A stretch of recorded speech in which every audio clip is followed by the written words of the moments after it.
Meu cordial boa noite a todos. Sejam muito bem-vindos a esta igreja. Sejam muito bem-vindos ao ano de 2022. Nós já desfrutamos das horas deste ano.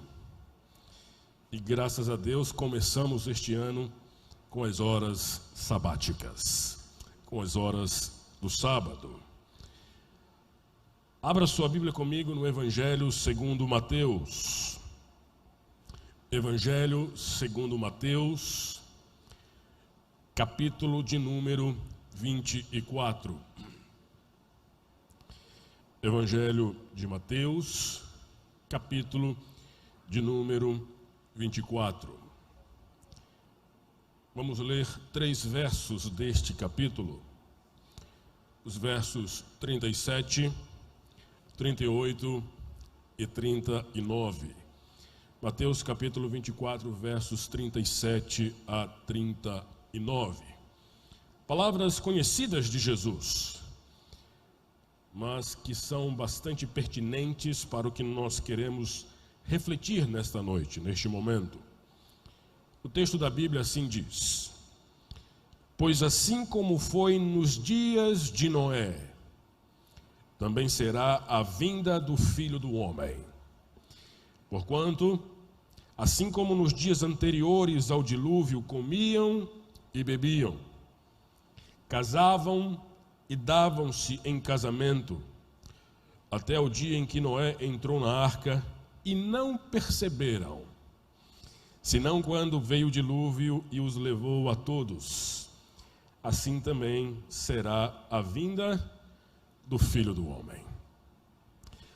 Há 2 coisas neste verso que nos chamam a atenção, ou melhor, 3 coisas. A primeira delas, Jesus compara o seu regresso com o dilúvio.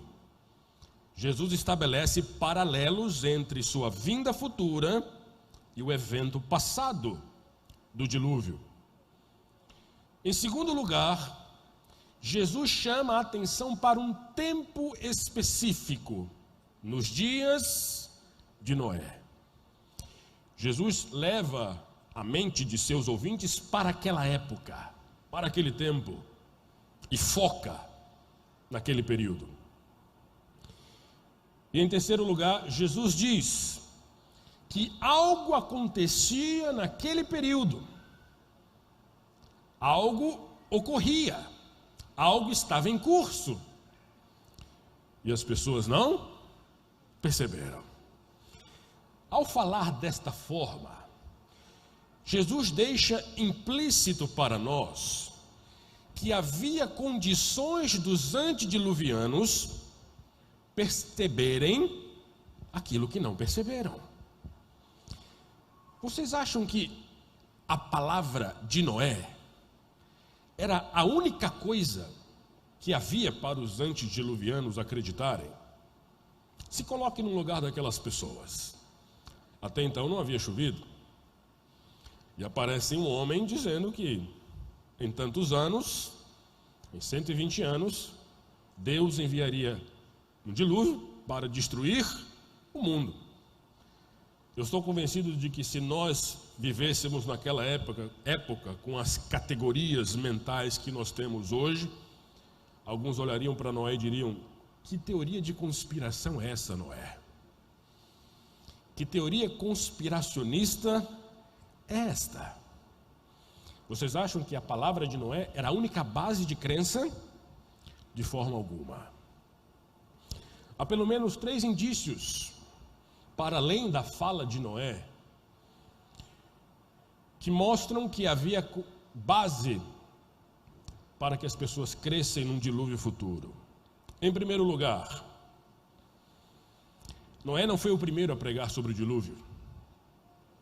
Enoque foi o primeiro a falar de um juízo futuro de Deus. Os mais curiosos podem ler esta informação no livro Patriarcas e Profetas, página 85. Noé não foi o primeiro a falar sobre um dilúvio. Enoque havia falado. Segundo, Segunda evidência, melhor dizendo, Enoque, aquele que falara sobre o dilúvio, foi trasladado. O que isto significa? E as pessoas sabiam que Enoque havia sido trasladado. Isto deixa claro para as pessoas que aquilo que Enoque falava como palavra de Deus era verdadeiro. Aquele que falava de um dilúvio futuro, Deus o tomou para si. É provável que a palavra dele seja verdadeira. E por fim, para mim, talvez a evidência mais contundente, para além da fala de Noé. Antes do dilúvio, como se tivessem sido ensinados, os animais entraram na arca. Qual a explicação natural que alguém poderia dar por este fenômeno? Senão, Deus por detrás de tudo. Nós não vamos falar nesta noite sobre o dilúvio, sobre Noé, sobre a arca. Nós vamos falar nesta noite algo que está acontecendo e nem todos estão percebendo. Assim como foi nos dias de Noé. O título desse sermão, para os mais curiosos, é O Espírito deste Tempo. E já eu explico que a expressão o espírito do tempo quer dizer, o que ela significa. Mas a ideia desse sermão partiu há poucos dias, lendo alguns artigos, alguns livros. Eu gosto de estudar sobre Apocalipse. Me deparei com algumas coisas comuns que têm acontecido. Muitos adventistas, alguns de renome, têm colocado em dúvidas a nossa interpretação de Apocalipse 13. Uma onda revisionista está invadindo a igreja.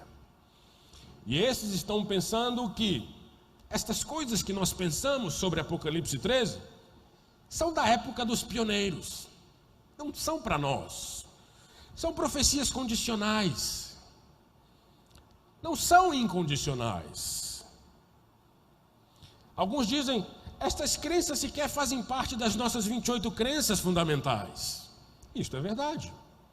Se você abrir o livro Nisto Cremos, você não vai encontrar nada lá sobre Apocalipse 13, decreto dominical. Nada. E nem poderia. Por quê? Porque as 28 crenças fundamentais, como diz o nome, são apenas fundamentais. E não todas as crenças adventistas do sétimo dia. O fato, irmãos, é que hoje, Apocalipse 13 é muito mais provável de acontecer do que quando esta interpretação foi dada, na década de 1850. E para os que não sabem, não foi Ellen White quem introduziu esta interpretação nos meios adventistas. Foram os nossos pioneiros que estudaram o livro do Apocalipse e chegaram a esta conclusão. E quando eles propuseram esta interpretação, fazia cerca de 50 anos que o papado havia sido deposto do poder. E o foco do mundo não estava na América, estava na Europa.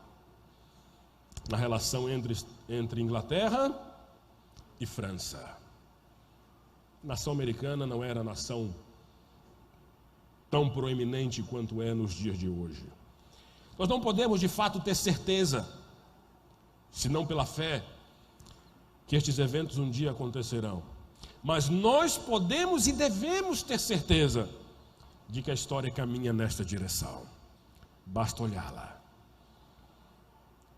Nestes mais de 150 anos, a nação americana se tornou a nação mais poderosa do mundo. E o papado voltou a ter prestígio mundial e prestígio geopolítico. Será que as pessoas não estão perdendo o espírito do tempo?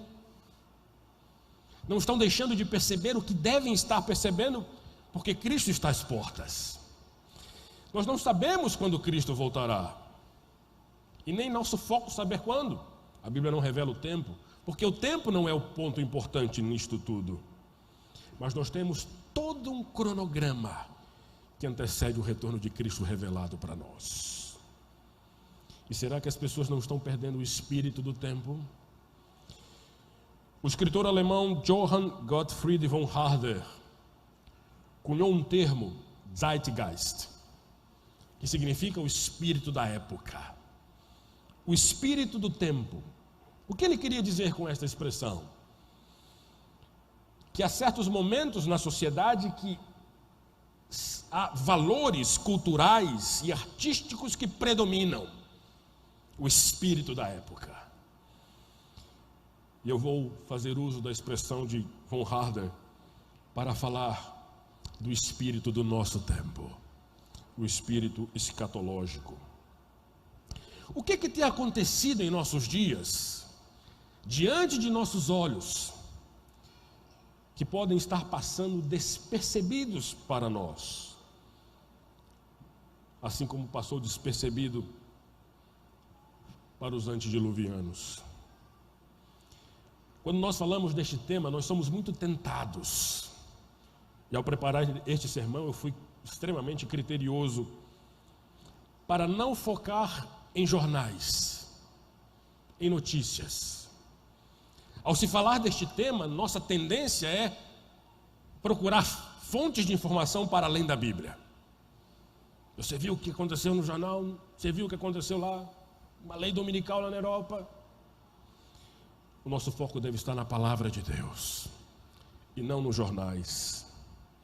É a palavra quem deve iluminar nossa maneira de interpretar a realidade, de interpretar os fatos. Abra sua Bíblia comigo em Apocalipse 13. Deixe sua Bíblia aberta comigo neste capítulo. Este capítulo fala de pelo menos 3 grupos de eventos que ocorrem em nosso dia, em nossos dias. E eu espero que, ao ler este capítulo, você perceba como Apocalipse 13 está em curso, como o cenário que antecede a volta de Jesus está se formando. É a terceira vez que eu prego para vocês no culto da virada com o Quarteto Ômega. Nas outras 2 nós falamos também sobre a volta de Jesus e da expectativa de que o ano que começara pudesse ser o ano do retorno de Cristo. Terceira vez que estamos pregando e Cristo ainda não regressou. Mas com certeza 2022 está mais próximo do retorno de Cristo do que 2019, 2020 e 2021. Há fatos geopolíticos, há fatos econômicos, socioeconômicos e há fatos religiosos que ocorrem diante de nossos olhos e que nos mostram que o espírito do tempo é o espírito que antecede o retorno de Jesus, o regresso de Cristo. Uma lida rápida no verso 12 nos fala de uma segunda besta. Na Bíblia, bestas são nações que se opõem ao povo de Deus, que oprimem o povo de Deus. E esta segunda besta que emerge da terra faz com que a terra e os seus habitantes adorem uma primeira besta. O que este verso 12 nos revela? Que esta nação é uma nação que exerce influência sobre todo o mundo. Fazia com que a terra e os habitantes da terra adorassem a primeira besta. Olha ao seu redor. Existe alguma nação no mundo que exerce influência sobre as demais? Olha ao seu redor. O fato é que esta nação só influencia o mundo porque de alguma maneira nós estamos conectados a ela. Não é possível haver influência de uma entidade sobre outra sem que haja um elo, sem que haja um laço de relação. Esta influência ocorre porque todos nós, de alguma maneira, estamos ligados a esta nação. O que acontece lá, respinga aqui em você e em mim. Isso está acontecendo ou não está acontecendo? Verso 14. Essa nação produz engano, ela engana o mundo. Engano de que natureza? O texto não é explícito, Mas o texto nos deixa transparecer que há duas esferas de engano acontecendo. O primeiro deles, político. Por quê? Porque o intuito deste engano é fazer com que a primeira besta seja reconhecida como uma autoridade sobre as demais nações do mundo. E há um segundo tipo de engano, religioso. Por quê? Porque esta nação se parece cordeiro, mas fala como um dragão. Cordeiro é o símbolo apocalíptico usado para se referir a Cristo. O que se percebe aqui? Olha ao seu redor. Se percebe uma estreita relação entre política e religião. A história tem caminhado na direção de fazer com que cristãos passem a exercer influência política sobre a sociedade. Isso tem acontecido? Ou é teoria de conspiração da minha parte? Ou somente eu estou enxergando isso?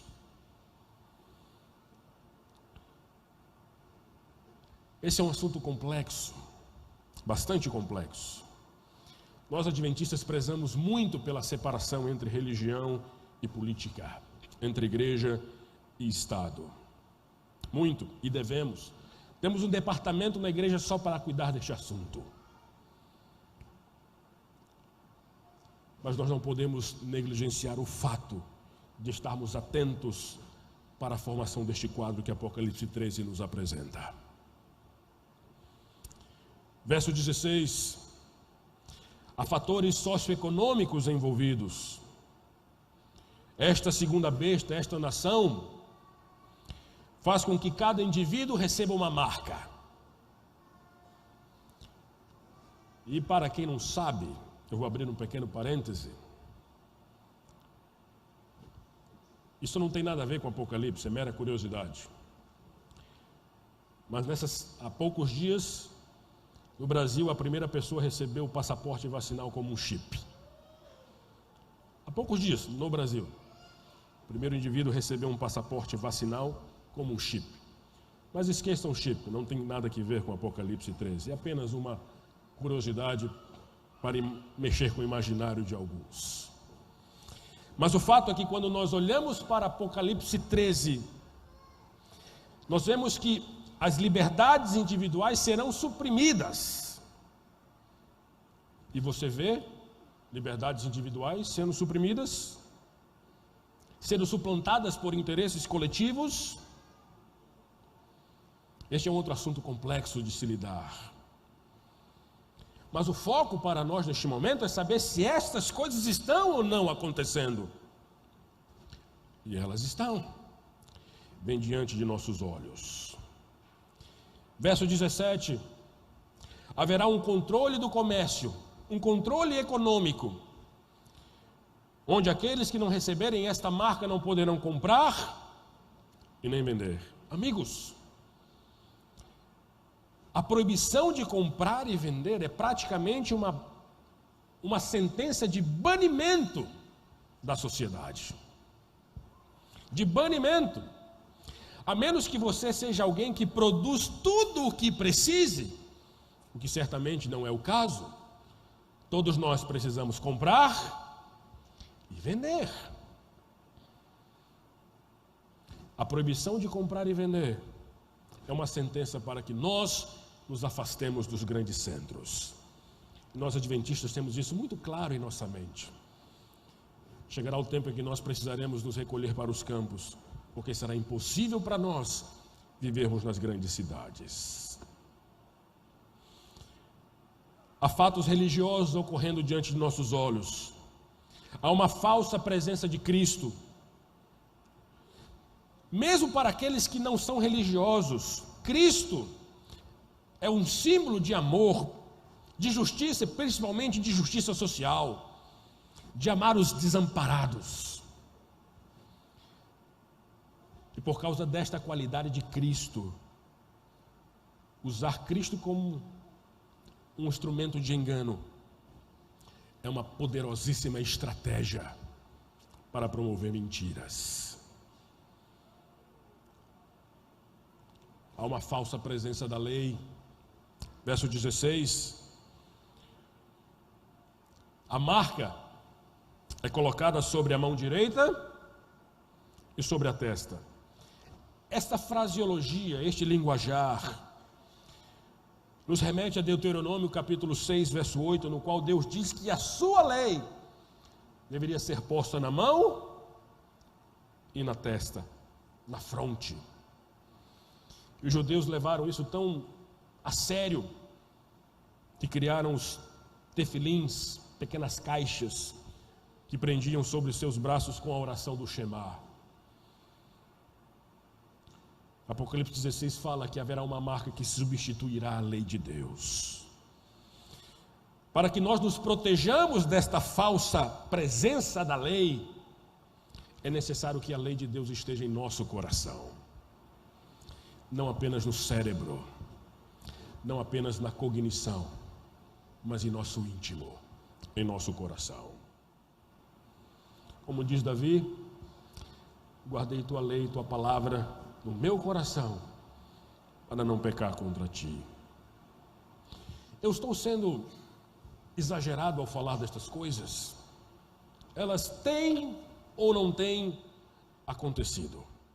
Responda-se para si mesmo esta pergunta.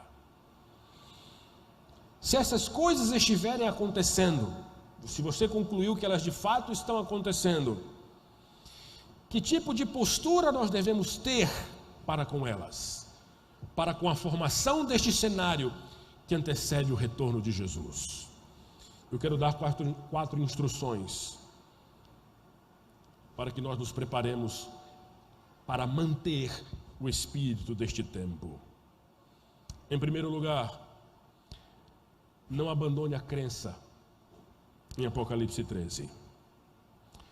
Como eu disse ainda há pouco, temos certeza? Não temos, porque estamos falando de um evento futuro. Temos apenas a fé. E eu tenho fé de que isso em breve acontecerá. Mas há um ponto em que nós podemos ter certeza: a história caminhou na direção deste evento.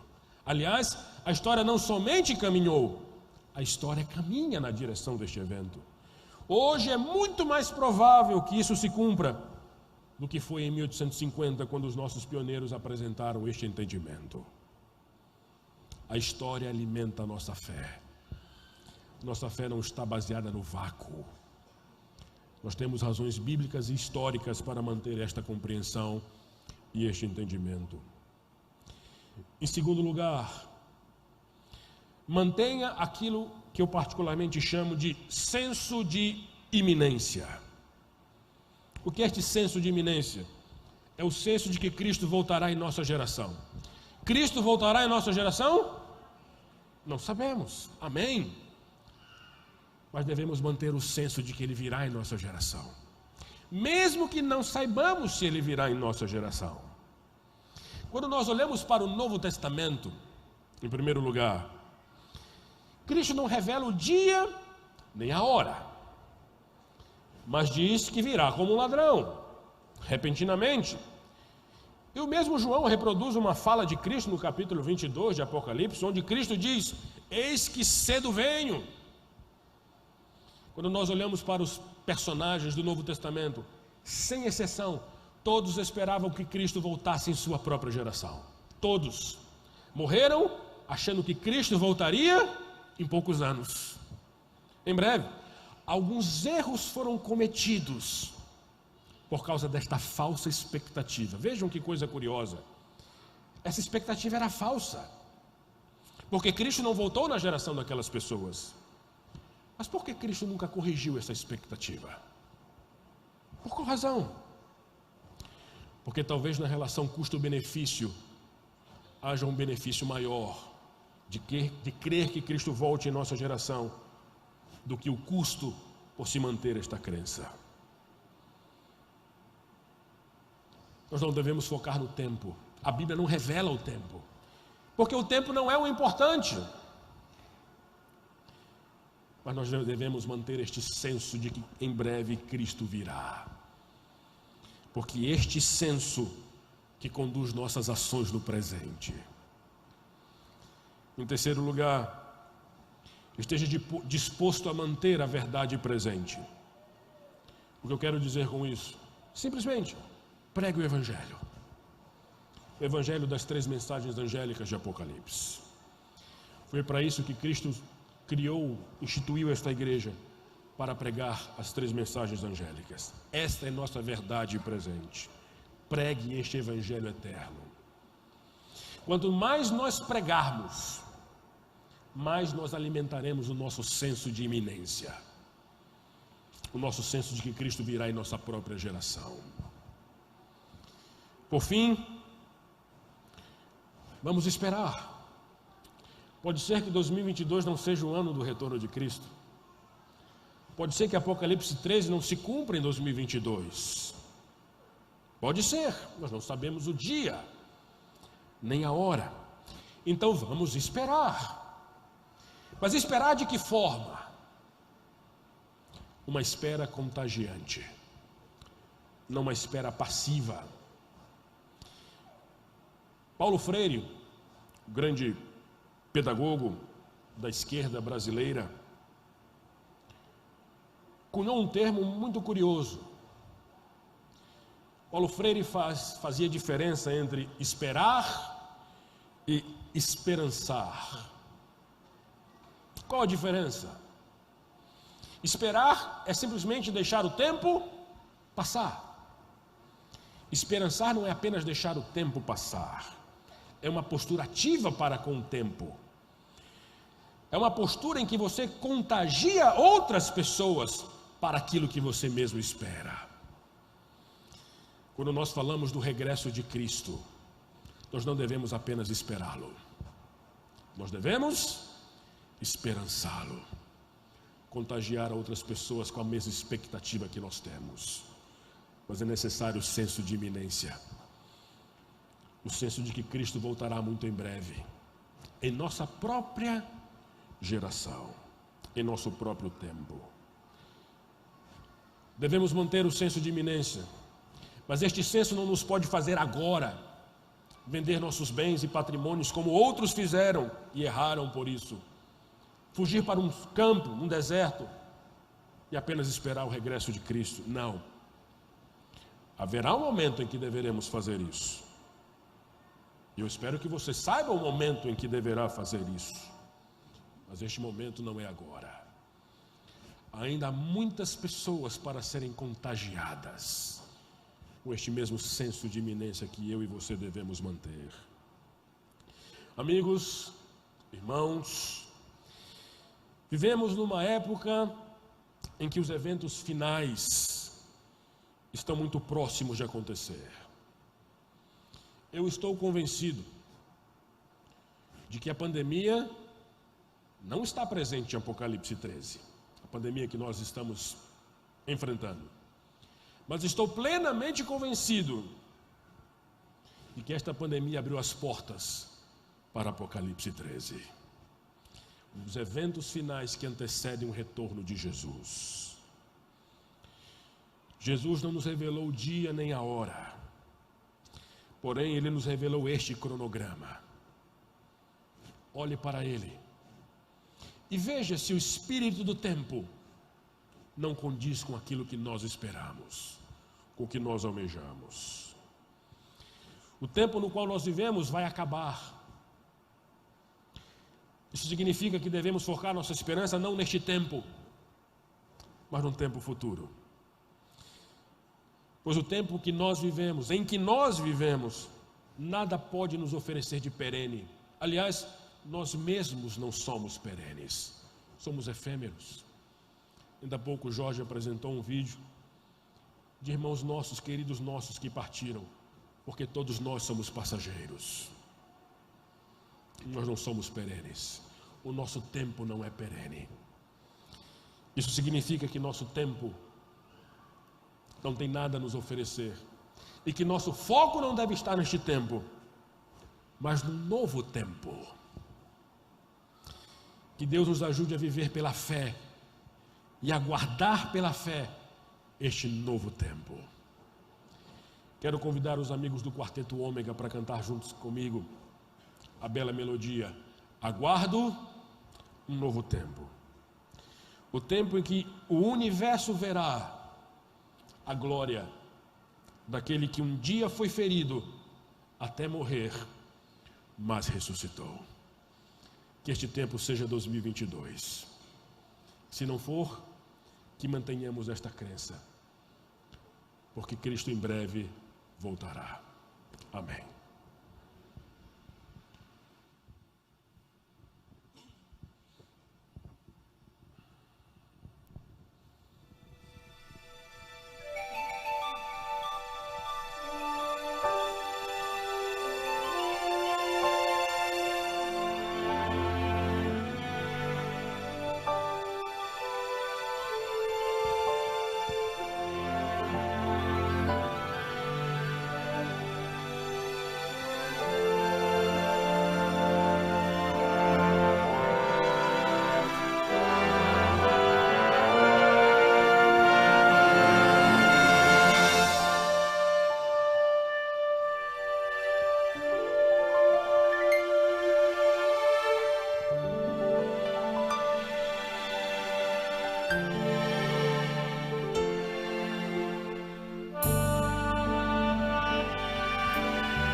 Às vezes eu me sinto descontente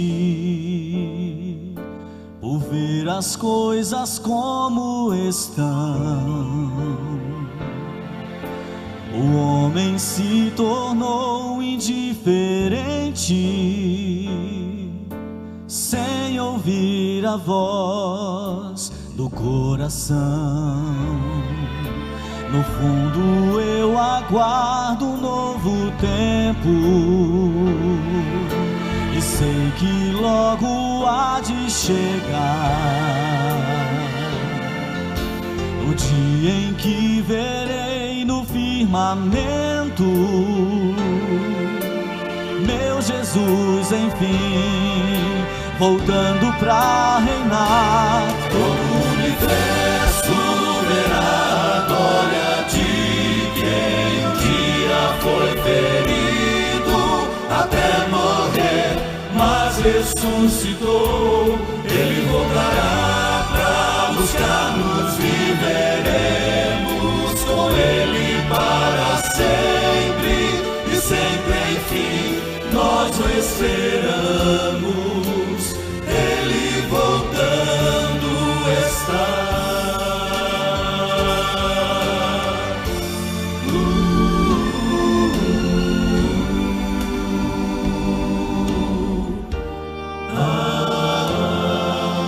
Será o dia mais maravilhoso,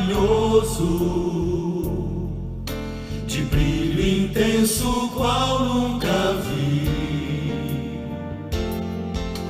O céu se abrirá esplendoroso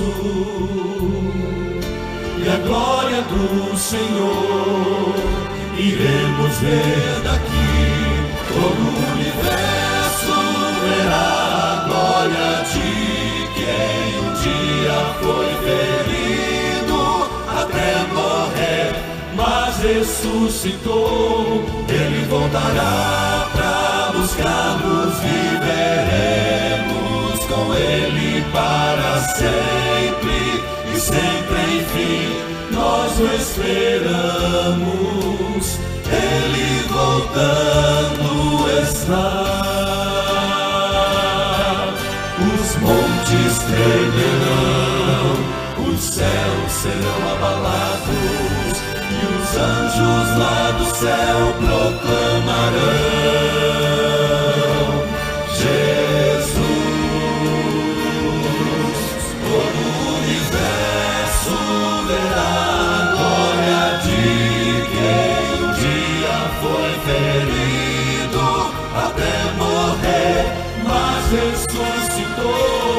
Ele voltará pra buscar-nos, viveremos com Ele para sempre, e sempre fim, nós esperamos. Ele já volta, vem com seus anjos pra reinar aqui.